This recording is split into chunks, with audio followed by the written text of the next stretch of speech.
happening going into the summer here in West Pelzer. And so since last time we talked, I guess things are starting to open back up. We got a regular summer coming here. We do have a regular summer coming. We're actually super excited that we've seen new businesses open up since COVID has ended, or the emergency declaration has ended. Court has opened back up. Just today we had over 100 cases in, so it's starting to show you what our backlog was like from not having court for over a year. So yes, moving through the summer, events are coming back, and West Pelzer is open for business. Now tell me about the new businesses. So we're extremely excited to have Moondog Coffee and Art Cafe in West Pelzer, right across from City Hall. So it's a coffee shop and art cafe. You can go in and pick up a canvas and paint. You can join one of their art classes or have one of their coffees or specialty drinks. So they're a business that was scheduled to open up during COVID, but because of the pandemic, decided to wait until this spring to do so. So they've been open about 3 weeks, open 7 days a week, and we're excited to have them here. One of the things we also noticed during 2020 and during the COVID pandemic was that we didn't have ribbon cuttings going on. And so July the 10th, we're going to have ribbon cuttings for three businesses that opened up during COVID or post. Moondog Coffee and Art Cafe, Tim Lee Guitar, which is located at 1 Hyman, as well as Mr. Sandless Flooring, which is located at 1 Hyman Street. How about just the social gatherings and the people that were getting together, your seniors and your other people? Are they getting back out and all those things are coming back to?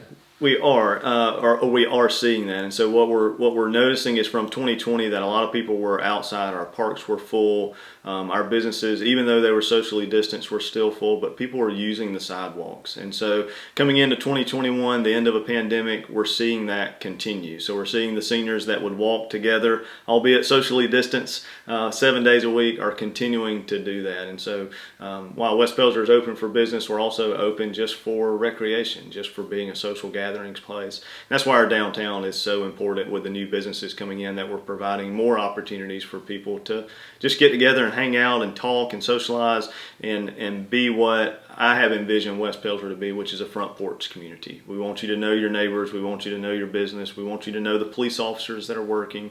And by really creating a front porch on Main Street with our new businesses, we're doing that.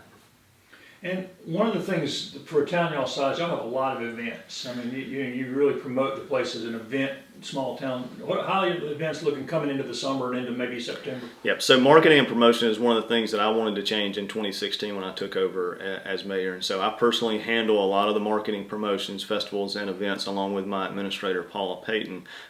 We kind of are the dynamic duo to make it happen and be creative. And so for July the 10th, you'll see 3 ribbon cuttings that'll all happen almost simultaneously, so we can have a huge impact on July 18th, which is a Sunday after church at 7 p.m. We're going to have free ice cream in Chapman Park, just an ice cream social, a way to maybe bring back that front porch mentality to the after church crowd. And then August the 2nd, we have National Night Out, and that's where EMS, the Anderson County Sheriff's Department, the Williamston Police Department, West Pelzer Police Department, West Pelzer Fire Department, and Williamston Fire Department all get together.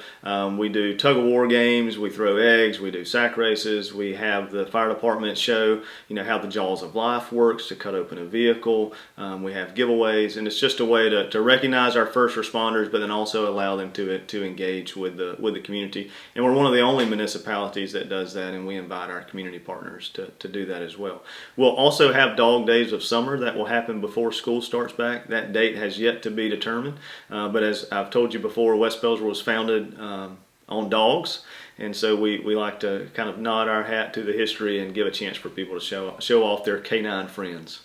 It'd be great to have a dog dancing contest since it was dancing and dogs. If we could pull off a dancing dog, we would. Our very first Dog Days of Summer, we wanted to see what the economic impact was. And so while we weren't able to pull exact numbers, we did know that our furthest contestant came from 58 miles away. And so that's a big deal for little old West Pelzer to have a draw of 60 miles for people. And we normally have between 30 and 40 dogs that are in our dog show. It's not sanctioned by any corporate event or anything like that, but it is interesting because I MC the event, and so we have a little fun with it. And you have some dogs that don't have any tricks or don't know how to stand, and some that are pristine and groomed. So it's just a really awesome time. And moving into the fall, we're going to have the yard sale and the beards and biceps and all that stuff coming. We will. Westie's Vintage Market, I think, is in October. The first weekend in October, we have our mile-long yard sale from Highway 8 to Highway 20. I know that our neighboring communities of Pelzer and the town of Williamston are likely to piggyback, and so there's probably going to be a lot of yard sales that day, which is a great time and event. We will also do beard and biceps, and we'll have our annual Christmas parade the first Saturday in December as well. Now, is Bigfoot coming back out for stuff this year? Bigfoot has made a couple of appearances this year. During COVID, he went into hiding for a while. He did come out and help some of the local businesses deliver pizza and deliver Sunday meals. And then Bigfoot also came out and gave away books at the end of the school year last year. But yes, I anticipate you'll see a little more Bigfoot around post-COVID. As things are growing, I know we don't have the census numbers yet, but how's the housing market looking here? How's the growth looking in terms of the town and the area? Yes, so we have about 4 or 5 builders in town. We're looking at annexation strategies for other properties that we've been engaged about as far as mixed-use development or residential development. But right now through 2025, we're going to have about a 19% growth in the number of homes, so not necessarily population. And for us as a tax base, that means some simple things, not more events or more festivals, but it means that perhaps that 24-hour police coverage is not out of reach anymore, or having a single full-time firefighter is not out of reach, and partnering with Anderson County Fire Commission to do so, or adding additional parks and recreation staff or public works staff. And so we look at that 19% growth, that we're going to fill some voids that we've had for 108 years that we can solve with simple growth. We are being smart about our growth, and so just simple things like making sure that new homes are facing existing roads rather than building new subdivisions. Those are little things that the infrastructure is already in place, the impacts are already in place, and so it allows us to grow so that 30 years from now it looks like it was planned growth and it's always been a part of the community. And that's all part of the kind of keeping it as a walking town, right? That's exactly what we want. We want more people to face the street so that it's easy to walk to the coffee shop or walk to church or walk to the grocery store. And that's when you look at our capital improvement plans. That's part of our comp plan 3 years ago, which we're getting ready to start updating now. 4 years ago that we're getting ready to start updating now. Bike and pedestrian was one of the top activities that the citizens had asked for. So the sidewalk that we've requested along Depot Road, or the long-range transportation plan through GPATS to have a sidewalk along Palmetto Road, those are game changers for our community, because now we've connected a 3-mile loop around the city. So the 5K that happened last week with West Pelzer Elementary School and their parent-teacher organization, instead of closing roads, it could have all been on sidewalks that literally touched all 3 communities, West Pelzer, Pelzer, and Williamston. And looking ahead, what are some of the we're talking about recreation reopening and all. What are some of the visionary plans for recreation and things like that in West Pelzer? Yep. So in 2018, I was part of the Mayor Riley's Design Institute with Clemson University in Charleston. And I was one of the 7 mayors who presented a problem, and then a group of professionals helped address the problem and come up with policy recommendations, but also physical recommendations for how to solve those issues. And for West Pelzer, we didn't have a waterfall. And that's what Mayor White in Greenville has said, is you have to find your waterfall, and that's your A+. And for us, we didn't have one. We couldn't find it, but knowing how close we were to the Saluda River was really important to us. It's important to our community and also the Pelzer community. And so one of the recommendations that Riley's Institute gave was to find a piece of property along the river and buy it or lease it and let it be the first West Pelzer Riverfront Park.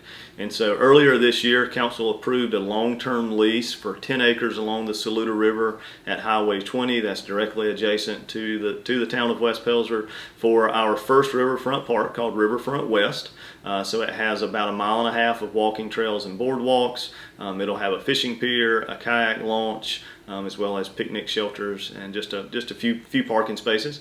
And so we have requested money from the legislative delegation through the water rec funds to use this year, and hopefully we'll be done by the end of this year with that first park.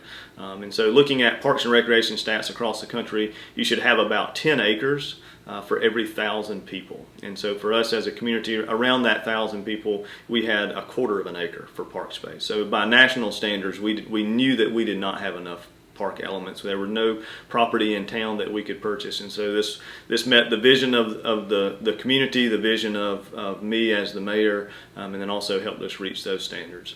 One of the things that we've also done with some of our new developments and new housing is that we've negotiated to have future park space planned. And so along Palmetto Road and West Stewart Street, across from the elementary school, we have about 1.5 acres carved out over there by the developer, who will donate it to the town for us to have a park on the west end of town, so that we can be kind of equally distributed within walking distance to parks.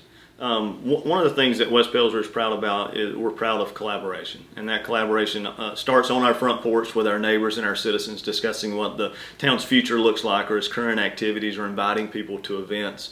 But we're also extremely proud of the collaboration that our council has together. We have multiple budget workshops, we have multiple public hearings where all the council members get to voice their concerns, review capital improvement requests from all departments, and so our annual budget, our ordinances are all very collaborative. We also look that way as council as a whole to county council. County Councilwoman Wilson is phenomenal. She has always had our back. She's always holding our hand through the process, requesting transportation funds or recreation funds that we get to use yearly for a lot of our festivals. Not many people know that Councilwoman Wilson purchases every piece of candy that goes to every child at Pumpkin Palooza. That's a big deal for us because that's a huge expense when you have 3,000 kids coming through. It's a collaboration and partnership with the church, but Ms. Wilson does a phenomenal job of helping us with that. I'll also say that our delegation is in regular contact with myself and other council members, just letting us know what's happening at the State House, and not necessarily new laws, but letting us know where the ARP funds currently reside. And so West Pelzer is receiving a little over $500,000 in ARP funds from the Department of Treasury as part of President Biden's latest Recovery Act. And so it's up to the General Assembly to pass the resolution to request those funds so that we can then utilize them for infrastructure, broadband, or revenue reimbursement. And so for little old West Pelzer on Highway 8 in Anderson County, $500,000 is a game changer for new infrastructure, or providing internet in public places, and then looking at our lost revenue from last year. But because of Representative Thayer, Representative Cox, Senator Gambrill, those folks are constantly letting us know where that occurs at. I wish that I could say that we were going to have those funds sooner than later, but 46 counties and 17 cities have already received those because they were non-entitlement cities. So there are 254 cities that are waiting right now in South Carolina for the General Assembly to ask the governor to request the funds. So if I could leave with one thing, it would be, please, General Assembly, get back together before September and request those funds, because your municipalities need them.